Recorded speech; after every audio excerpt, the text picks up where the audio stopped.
예, 감사합니다. 지정 시간이 조금 오바됐지만 원체 열정적으로 발표를 하셔서 아주 좋은 발표가 있었습니다. 다음으로는 김수함 연구위원께서 북한인권법 제정 그 쟁점과 추진 방안에 대해서 발표를 해주시겠습니다. 한 15분 범위 내에서 발표를 해주시면 감사하겠습니다. 네, 통일연구원의 김수함입니다. 그 제목 자체를 동일하게 저한테 주어졌기 때문에 가급적 그 재성원 교수님과 중복되지 않는 범위 내에서 쓰려고 목차를 미리 받아보고 제가 좀 보완적인 차원에서 제 발점을 준비했습니다.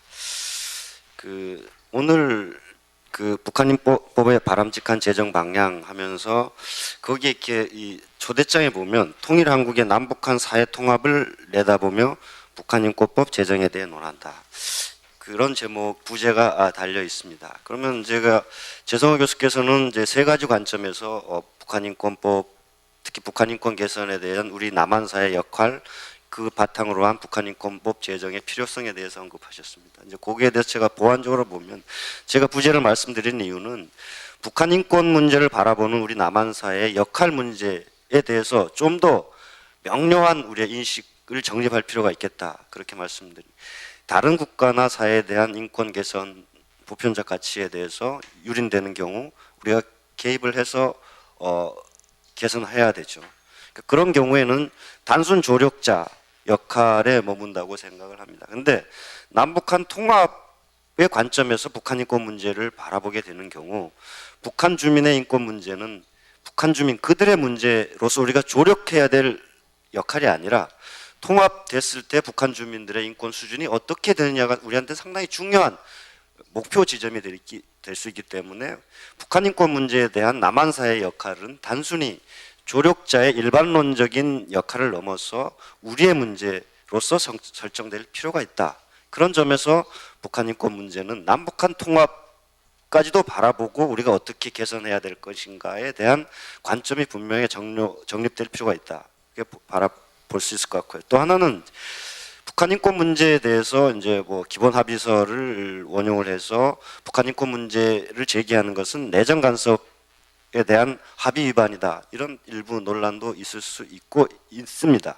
근데 저는 좀 다른 각도에서 보고 있는 부분들이 아까 재성 교수님도 말씀하셨습니까? 인권과 주권과의 관계에서 이제 소위 인권이 우선된다는 논의들이 상당히 확산되고 있습니다. 특히 이제 2000년대 이후에 유엔을 중심으로 해서 보호들이 상당하게 관행으로 정착되어 가고 있습니다. 그러면 보호 책임은 1차적으로 해당 국가가 관할권 내에 있는 주민의 인권을 보호할 책임이 있다.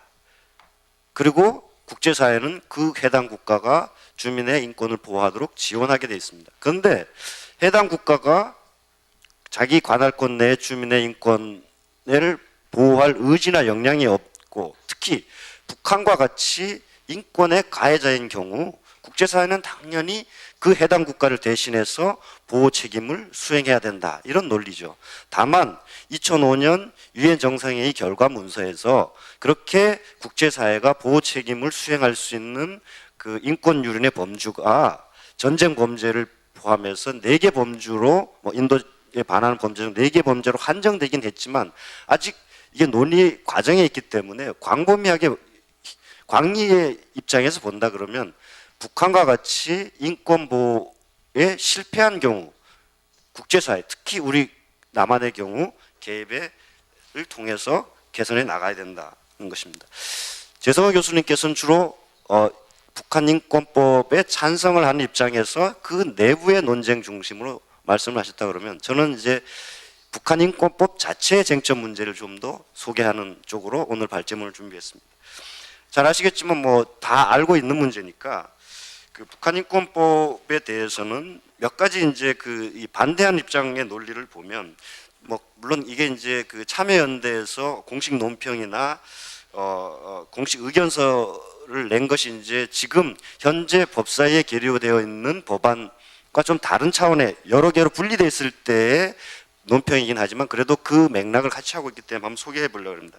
과연 북한 인권법을 제정했을 때 그것이 북한 인권 개선을 위한 실효성과 현실 적용 가능성이 있느냐? 오히려 북한의 반발과 남북관계 경색, 체제 위협을 인식한 북한 당국이 주민 통제를 강화하기 때문에 북한 인권법을 제정하는 경우 오히려 북한 주민의 인권을 악화시키는 역효과를 초래할 수 있다. 이런 어떤 주장들, 반론을 제기하고 있는 게 하나 큰 흐름이고요. 또 하나는 제가 살펴보니까 굳이 북한 인권법을 제정하지 않고도 기존에 제정되어 있는 남북관계 발전에 관한 법률을 보다 강력하게 적용해 간다 그러면 북한 인권 개선을 위한 어떤 법적 제도적 장치들이 강화될 수 있을 것이다 하는 주장이 있습니다. 그다음에 이제 구체적으로 이제 이 반대의 입장에서 북한 인권에 관한 조문을 좀 더 보면 이 소위 북한인권재단의 중심 문제일 거라고 보는데, 소위 북한인권재단을 설립해서 북한인권 개선을 활동하는 단체에 대한 재정 지원을 할 경우 이게 중립성을 해친다. 오히려 이제 또 일부 소위 반북 활동을 하는 거에 대해서 정부가 직간접적으로 지원하는 결과를 초래한다. 이런 반론, 이 반대론이 있는 것 같고요.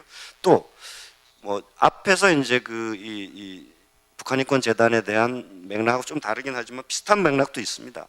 북한 인권 관련 이 법안의 주무부처를 통일부로 할 경우 남북관계 발전과 평화적 통일을 추구하는 통일부의 대북 교섭 능력을 떨어뜨릴 수 있다. 이런 반론들이 제기되고 있고, 또 이제 북한 인권 기록 보존소 문제는 오히려 이제 그 국가인권위원회에 둔다는 것이 이제 아까 지성호 교수님의 했던 그 마지막 것 개인적인 견해였다고 한다 그러면 오히려 그 북한인권 기록보존소를 국가인권위원회에 두는 것은 국제인권규범의 국내 실현을 목적으로 설립된 국가인권의 성격에 맞지 않는다. 이게 이제 소위 북한이 관할권을 하느냐 마냐에 대한 국가인권이 역할에 대한 논란의 연장선상에서 북한인권 기록보존소를 어디에 두냐 하는 문제하고 맞닿아 있다고 보는 거고, 또 하나는 그 북한이 유엔 인권 특별보고관 북한 인권 결의안에 따라서 임명된 유엔 특별보고관의 북한 인권 특별보고관의 존재를 인정하지 않아서 실제로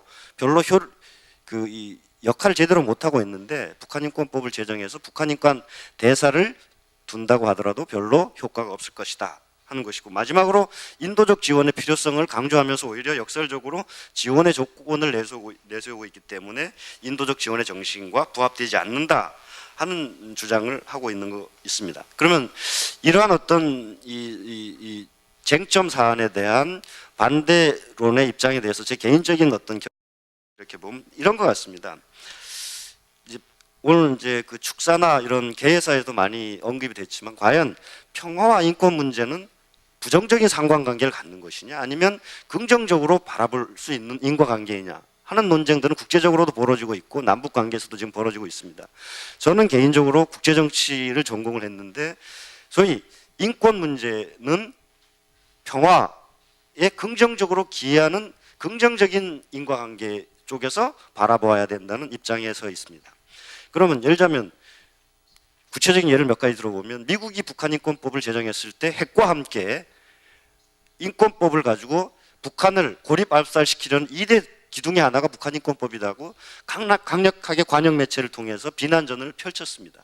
그렇다고 북한은, 그럼에도 불구하고 북한은 여전히 미국과의 관계 개선을 가장 사활적인 국가 이익에 최우선으로 놓고 있습니다.